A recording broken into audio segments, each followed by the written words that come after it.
Il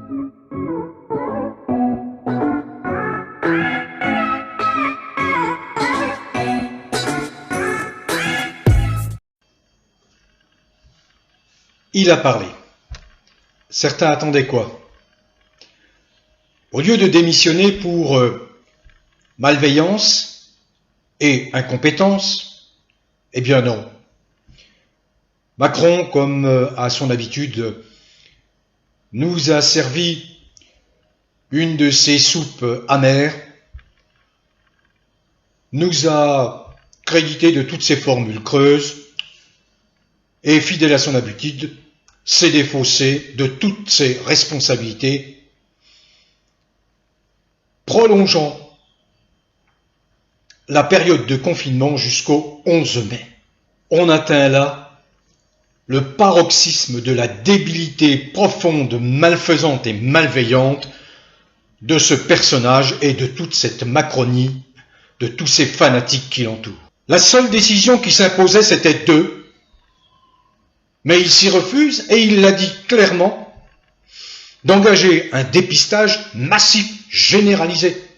Mais non, savez-vous ce qu'il a eu le front, le culot de dire? Que non, ce n'était pas une bonne méthode, que ça ne servait à rien. Ah bon, et pourquoi les Allemands l'ont fait? Pourquoi les Nord-Coréens l'ont fait? Pourquoi les Vietnamiens l'ont fait? Pourquoi les Suédois l'ont fait? Et ils n'ont pas attendu 3 mois après la survenance de cette épidémie. Et s'agissant des masques, au lieu d'expliquer que, bien écoutez, dès demain, 14 avril, 15 avril, 60 millions de masques vont être disponibles gratuitement pour tous les Français. Et ainsi, expliquer qu'il prenait la décision de mettre fin au confinement pour faire redémarrer l'économie. Parce qu'effectivement, que se passe-t-il? Eh bien, c'est l'histoire, je le répète, de l'arroseur arrosé. Il a voulu utiliser cette épidémie pour asseoir une dictature dure et sanguinaire, pour mettre fin à la révolte des Français, des vrais Français, en particulier à la révolte des Gilets jaunes. Il a voulu effectivement que cette épidémie se propage, se répande, contrairement à ce qui s'est passé dans de nombreux autres pays de la planète, tout simplement pour favoriser ses copains des riches labos pharmaceutiques qui, pour mettre au point des remèdes qui sont très coûteux comparés à la chloroquine, et qui, pour mettre au point des vaccins à partir du Covid-19, qui est un virus qui a été fabriqué par l'homme. Nous avons les preuves.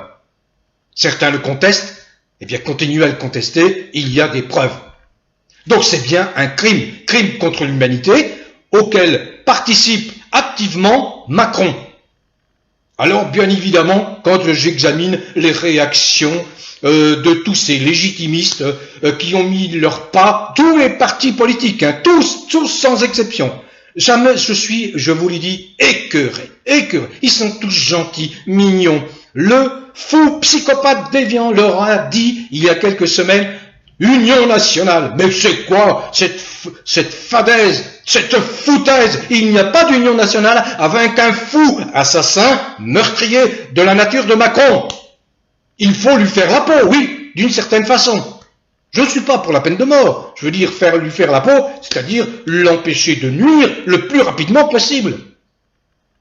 Alors imaginez bien qu'il annonce, toujours dans des formules creuses qui ne correspondent absolument pas à la réalité, parce qu'il annonce des décisions qui sont absolument pas suivies, ou en tout cas sans effet. Je prenais connaissance d'un témoignage d'une personne qui est chef d'entreprise, une petite chef d'entreprise.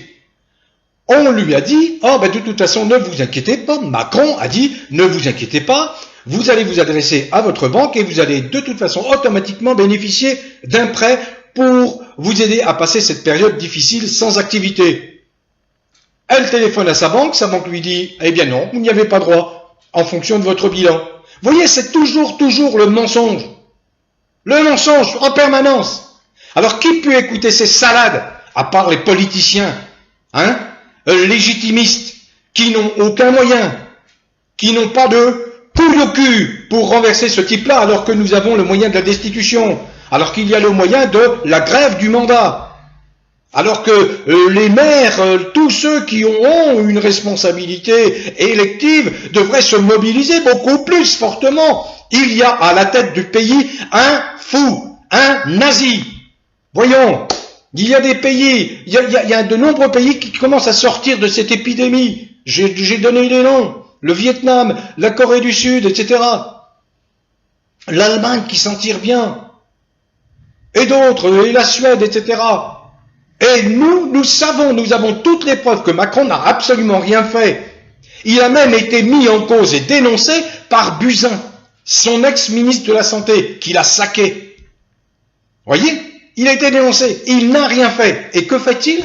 Ça fait déjà 1 mois que nous vivons dans le confinement et il remet du rab. Et il rallonge une période de 1 mois jusqu'au 11 mai. Pourquoi?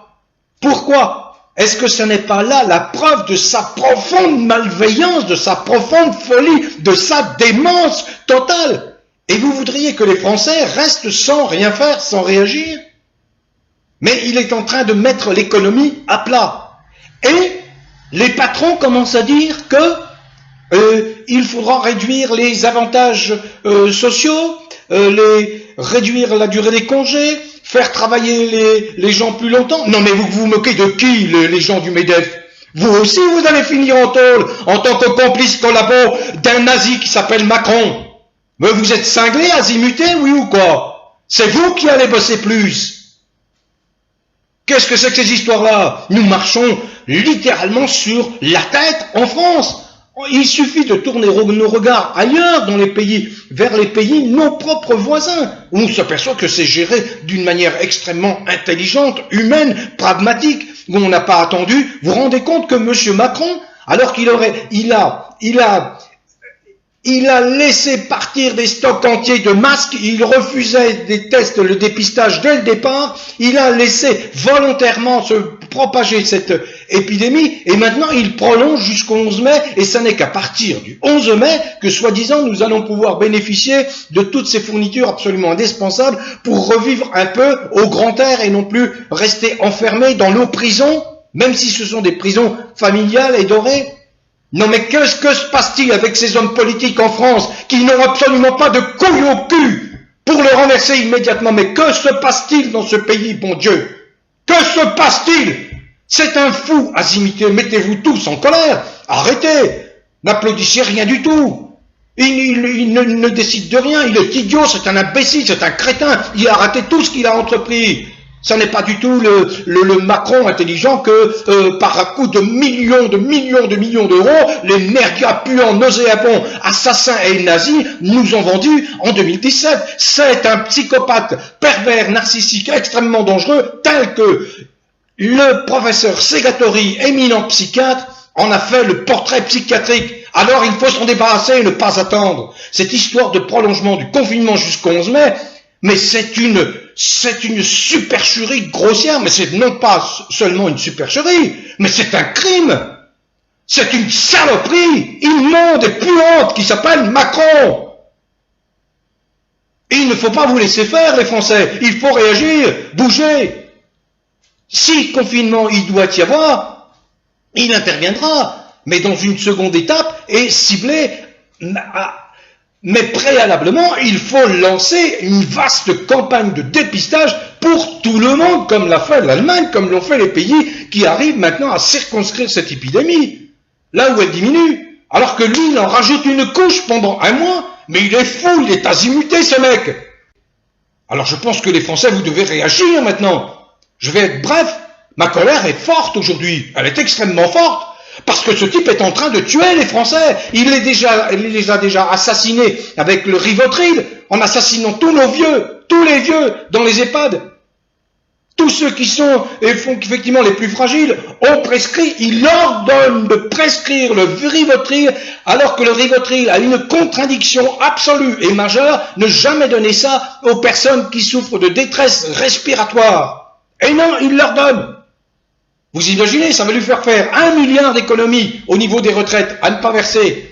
On a affaire à un assassin, un criminel contre l'humanité. Alors bougez Et les politiciens, vous êtes en dessous de tout. Vous êtes des gentils. Oh, vous réagissez. Oh oui, il aurait fallu qu'il fasse ci. Ah oui, mais il était concret, il a dit ceci. Mais on en a que, on en a rien à foutre. Il faut une décision forte qui dit demain, dépistage général pendant une semaine en France, on ne fait que ça. Et ensuite, mise fin au confinement et mise en place d'un confinement ciblé. Et on redémarre tout de suite l'économie et les gens peuvent sortir.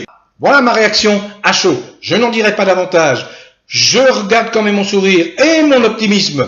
Il fait partie de ma nature. Donc, voilà, bon vent à tous. Restez toujours branchés avec l'univers. Et quand il y a à gueuler, il faut gueuler. Quand il y a à sourire, il faut sourire. Voilà. Aujourd'hui, il fallait gueuler.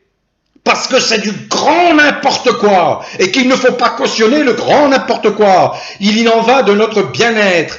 Vous comprenez? Il en va de notre bien-être. Il faut chasser ces fous, assassins, malfaisants de toute cette Macronie. Bon vent à tous les vrais Français, quelles que soient vos origines, quelle que soit votre religion, votre confession ou votre spiritualité. Où que vous vous trouviez, en France métropolitaine, en Navarre, dans les merveilleux pays, territoires et départements d'outre-mer et à l'étranger. Allez, bon vent à tous!